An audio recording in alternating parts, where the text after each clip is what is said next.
Hello guys, hello, my name is Joe and today I will try to explain to you Trevor Wallace's Salvia trip.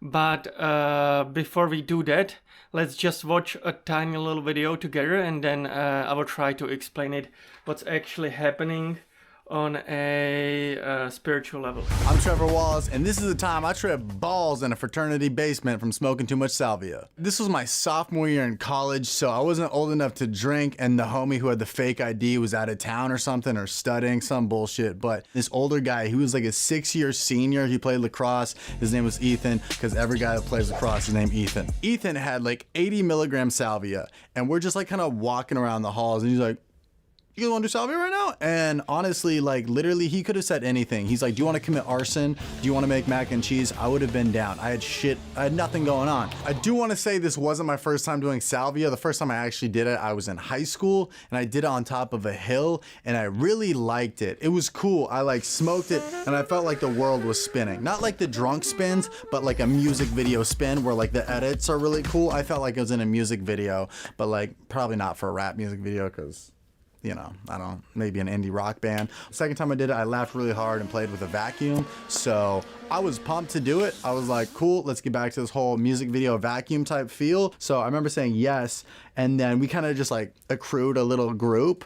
And then we all went to the basement for whatever reason. Anytime you're in a frat basement, you should never feel comfortable. Like, it's not a great place to just lounge. It was dark, it smelt weird. There was like random hieroglyphics on the wall, even though the house was built like 10 years ago. The funniest part about this whole thing is salvia is legal, but we treated it like we were doing heroin in the basement in the 1800s, in the Prohibition era. You can buy salvia if you're 18. If you're 18 and up, you can trip balls for the hardest you've ever tripped for like 7 minutes, and then just go right the fuck back to your day. I don't know how salvia is legal. They banned fucking Four Locos before salvia. They're like, oh, that's a little too wild. Oh, I'm sorry. Have you ever smoked a thing that'll make you see the Imagine Dragons live in your own living room? How the fuck is salvia legal? Anyways, he gets this group of people. We're all in the basement. There's like 8 of us, and we're sitting in a circle. It's only this half of this circle was doing it. I'm not thinking anything of it. I'm the first person to go.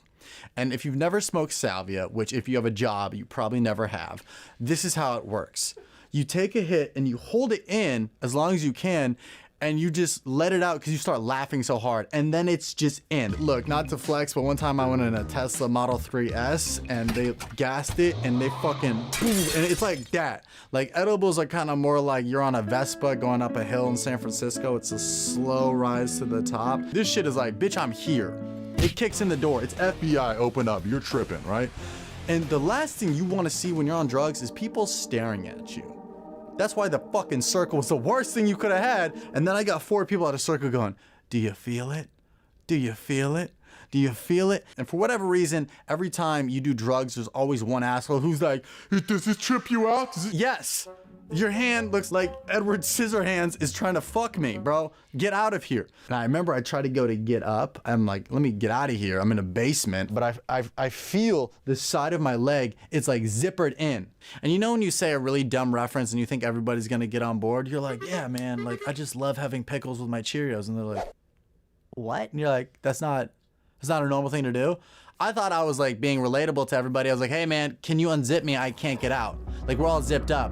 And then they're like, what are you saying? I'm like, we have zippers tying us together. Nobody's understanding what I'm saying. I felt like a child who wanted breast milk and there was no titty around to be sucked. And then I'm panicking. The next dude starts tripping. He's laughing hard as fuck. And that only raised mine. So now I'm freaked out. I'm like, why is everybody laughing at me? Suddenly I just stand up. I'm like, I'm going upstairs. And Ethan, frat dude, he's also doesn't do it. So what kind of fucking pyramid scheme is this? He's like, oh, you gotta come do it. And then he doesn't do it? Hey, if you're gonna bring the drugs, do it with me. What kind of narc shit is that? He's telling me, he's like, you gotta stay down here, you can't go.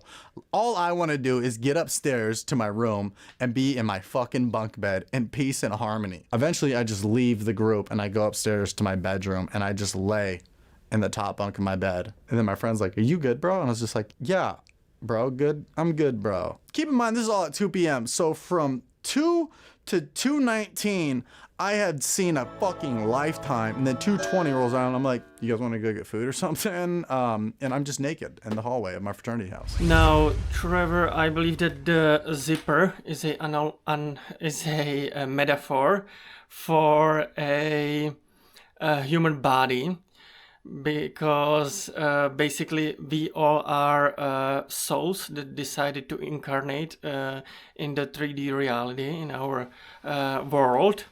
We decided to incarnate to a human flesh, into a human body. And I would assume that the metaphor with the zipper was basically a suggestion from your spiritual guides telling you that you're more than just your flesh. You are actually truly unique being, a truly unique soul that has a human experience. And yeah, I would assume that if